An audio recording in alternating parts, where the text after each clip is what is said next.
Hey guys, welcome back to video Growmore Wealth YouTube channel पे आपका स्वागत है। तो आज हम बात करने वाले एक फर्टिलाइजर सेक्टर के बारे में, फर्टिलाइजर सेक्टर के स्टॉक्स के बारे में। आज आपको इसमें एक अच्छी खासी जंप देखने को मिली और आगे चल के वो स्टॉक्स और जंप दे सकते। तो उसमें से मैं एक स्टॉक आपको रिकमेंड करूंगा जो आपको एक अच्छा खासा रिटर्न बना के दे सकता है, एक शॉर्ट टर्म में भी। जो ट्रेडर से वो स्टॉक में इन्वेस्ट कर सकते हो शॉर्ट टर्म के लिए भी और लॉन्ग टर्म के लिए भी। जो इन्वेस्टर्स हो वो लॉन्ग टर्म के लिए होल्ड करो, अच्छा खासा बेनिफिट जरूर देखने को मिलेगा। और ये वीडियो शॉर्ट होने वाला है, इसकी वजह से वीडियो लास्ट तक जरूर देखना। और अगर आप अपने चैनल ग्रोमर वेल्थ पे न्यू हो तो अपने चैनल ग्रोमर वेल्थ को सब्सक्राइब कर देना और वीडियो पसंद आए तो लाइक भी कर देना। तो ज़्यादा देर ना करते हुए सीधा मैं आपको स्टॉक का नाम भी दिखा देता हूं। तो आप स्टॉक का नाम देख सकते हो, Chambal fertilizers and chemicals limited. Fertilizer sector में नंबर 1 या 2 पे आता है ये स्टॉक और मेरा पर्सनल फेवरेट स्टॉक है। इसकी वजह से मैं आपको ये रिकमेंड कर रहा हूँ। आप देख सकते हो इसमें आज 6% के आसपास आपको तेजी देखने को मिली और स्टॉक ने आज अपना ऑल टाइम हाई भी ब्रेक कर दिया। 360 रुपीज़ के आसपास ये स्टॉक गया था, 16 रुपीज़ के आसपास। और जो इसका ऑल टाइम हाई वो भी ये जल्दी और ब्रेक कर देगा, क्योंकि आज ही इसने ब्रेक किया। बट ये स्टॉक जल्दी 400 रुपीज़ क्रॉस कर देगा, इसमें भी फोकस रखना। और अच्छा खासा क्वालिटी स्टॉक से स्ट्रॉन्ग फाइनेंशियल्स के साथ ये स्टॉक आता है। तो आप देख सकते हो इसने आज तक 2466% के आसपास अपने इन्वेस्टर्स को रिटर्न बना के दिया और आगे चल के ये इससे भी फास्ट रिटर्न जनरेट करने वाला है। तो आप मिनिमम इस कंपनी के आप मिनिमम 20 शेयर्स बाय कर लीजिए, 6000 या फिर कुछ और आ जाएगा 6000 के आसपास।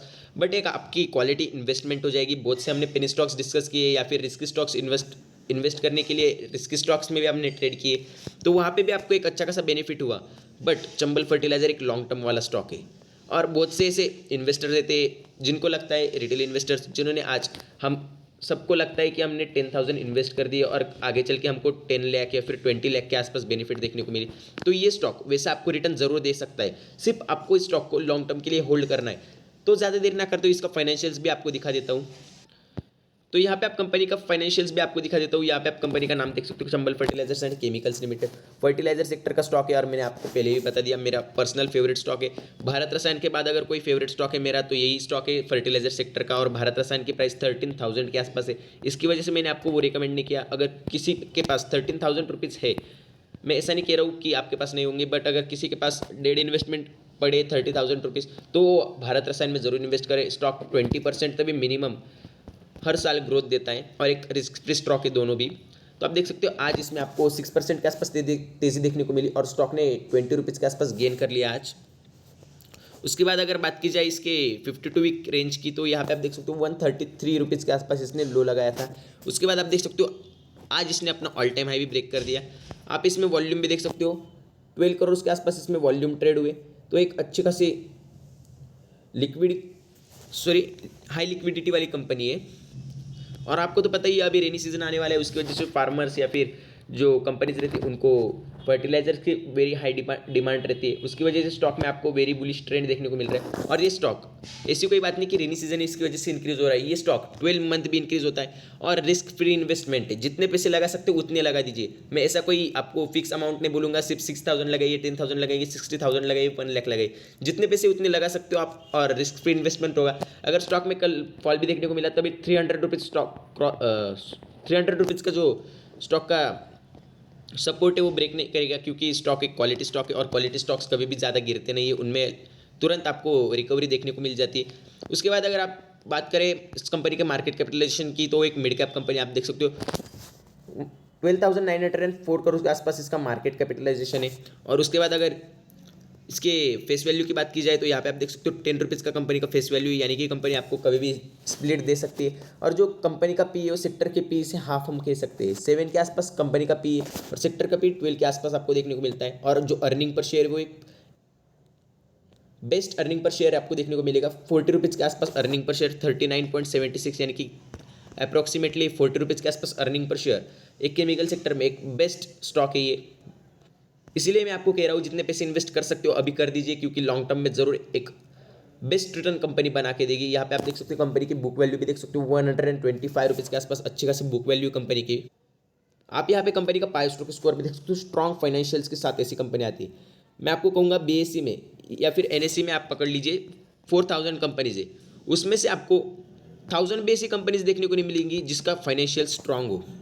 तो ये 19 का 1,000 में से आती है कि उनका स्ट्रॉन्ग फाइनेंशियल से। और ये कंपनी ऐसी एलिजिबल है कि आपको रिटर्न जरूर बना के देगी।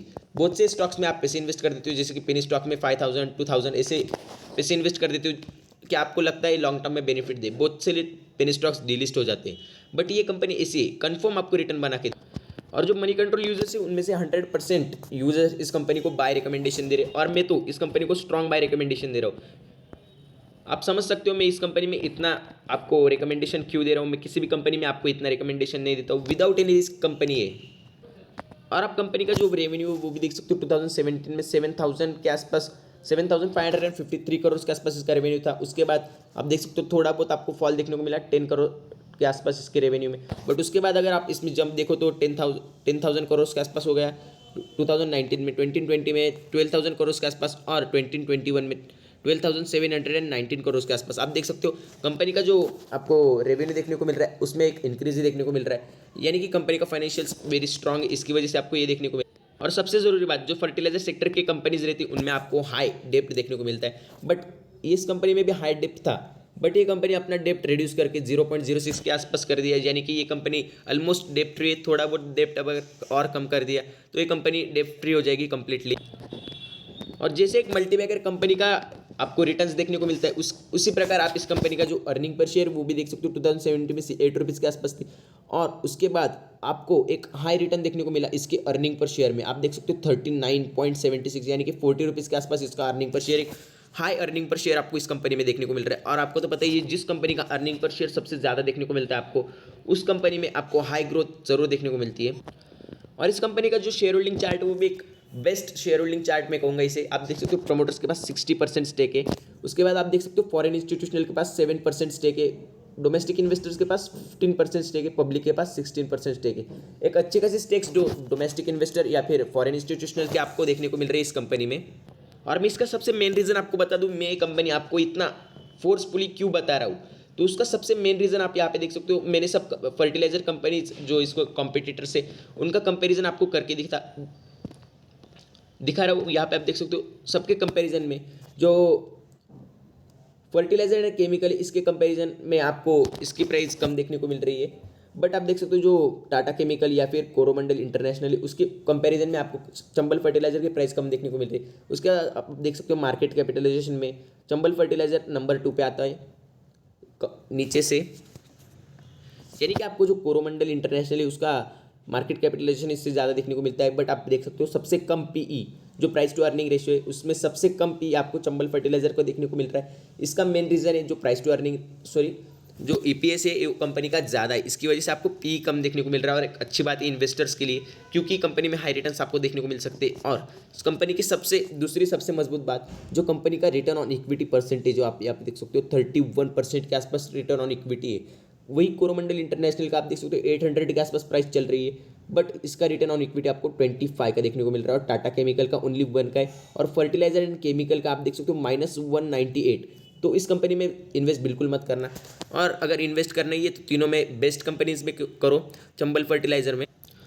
और अगर सेल्स की बात की जाए तो आप यहाँ पे देख सकते हो चंबल फर्टिलाइजर का सेल्स आपको ज़्यादा देखने को मिल रहा है। उसका मार्केट कैप कम होते हुए भी कोरोमंडल इंटरनेशनल और टाटा केमिकल दोनों से भी इसका मार्केट कैपिटलाइजेशन कम है, बट सबसे ज़्यादा आपको नेट प्रॉफिट इस कंपनी का देखने को मिल रहा है। सेल्स के बारे में ये कंपनी सेकंड नंबर पे आती है, बट जो नेट प्रॉफिट है वो कंपनी नंबर 1 पे जनरेट कर लेती है। और डेब्ट टू इक्विटी भी आपको कम देखने को मिलता है कंपनी का। तो आप इस स्टॉक पे जरूर फोकस रखना है, आगे चल के आपको जरूर मल्टीबैगर रिटर्न बना के देगा। और जो अपने रेगुलर व्यूअर्स उनको तो पता ही है कि मैं कोई भी स्टॉक्स इतना रिकमेंड नहीं करता हूँ। मैं हमेशा आपको कहता हूँ कि स्टॉक अपने एनालिसिस से बाय करते जाइए, बट मैं ये कहूँगा ये एक रिस्क फ्री स्टॉक है और आप जितनी क्वांटिटी चाहे उतनी उठा सकते हो मेरी रिस्क पे।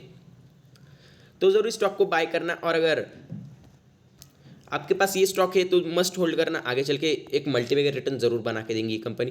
Thank you for watching video. ऐसे वीडियोस के लिए अपने चैनल ग्रो मोर वेल्थ को सब्सक्राइब कर देना, और वीडियो पसंद आए तो लाइक भी कर देना।